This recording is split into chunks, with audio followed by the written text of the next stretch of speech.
Welcome to video 2, and now we're going to get into the details of how to implement.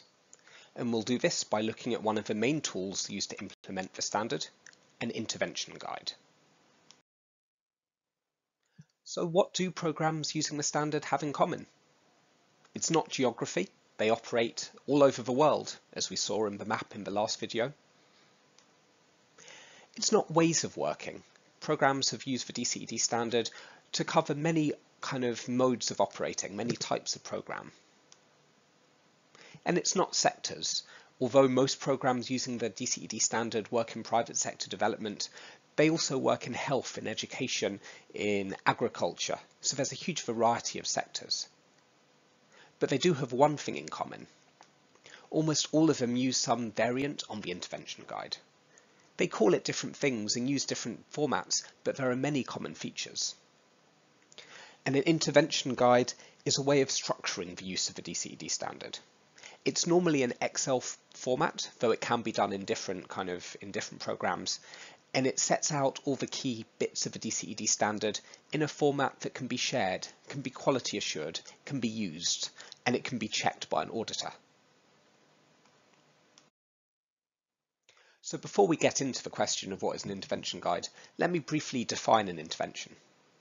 An intervention is just a set of activities that are designed to achieve a specific system change, and an intervention will be reflected in a single results chain. And you can see this if you look at the overall program aim. Let's take a program which aims to increase access to finance, and they will have many interventions contributing to that aim. Maybe one intervention works with regulators. One works with banks, one works with small and medium enterprises. Each of these kind of coherent set of activities is referred to as an intervention. And for every intervention, you need an intervention guide. An intervention guide firstly standardizes processes used across your program.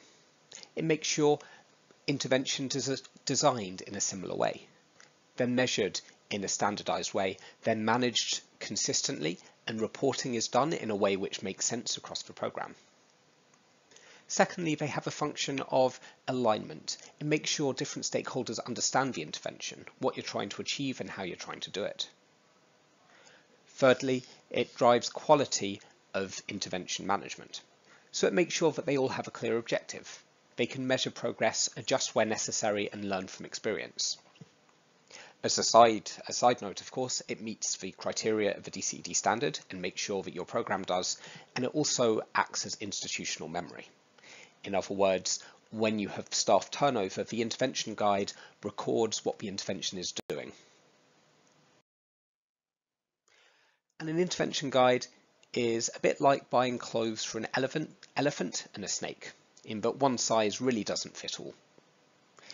In other words, every program will need a different type of intervention guide. It needs to answer different questions and do slightly different things. Having said which, there are some key principles that we can outline. Firstly, the intervention guide should be intervention specific. And this sounds obvious, but it's really important that an intervention guide can't generally be made for the whole program. The program is just too big and doing too many things. This is why you need to break it down. Secondly, the intervention guide needs to be tailored to your needs. We give a suggested guide here, but every program has different questions and requirements. And finally, the intervention guide needs to be flexible. It should be continually revisited throughout implementation to make sure that the format is working for your team, to make sure that stuff has changed when it needs to be. So I'm going to give a summary of the different things you find in the intervention guide. Normally these are different tabs in an Excel spreadsheet, and then we'll go into them in more depth in the subsequent lectures. So we start off with a summary. Normally a summary tab introduces the basics of an intervention. What problem are you trying to solve? How are you trying to solve it? How do you incorporate gender or the environment or whatever else you're interested in? In some cases, this might be unnecessary because it's already documented elsewhere, in which case you don't need to have it in the intervention guide, but many programs find it a convenient place to keep all of this information centrally. Secondly, results chains. In another tab, you will have the results chain showing in detail what are you trying to achieve and how are you trying to achieve it. Based on the results chain, you should have a measurement plan, an MRM plan, as it's often referred to, which says what are the indicators, how do you measure it, when do you measure it, and so on. And finally, you would have a tab which says what results have you achieved. Firstly, it says what are your expected results, what are your projections, and then against that it says what have you actually achieved. And between them, this really gives you everything you need to understand the intervention and to manage it accordingly. So that's the end of this lecture.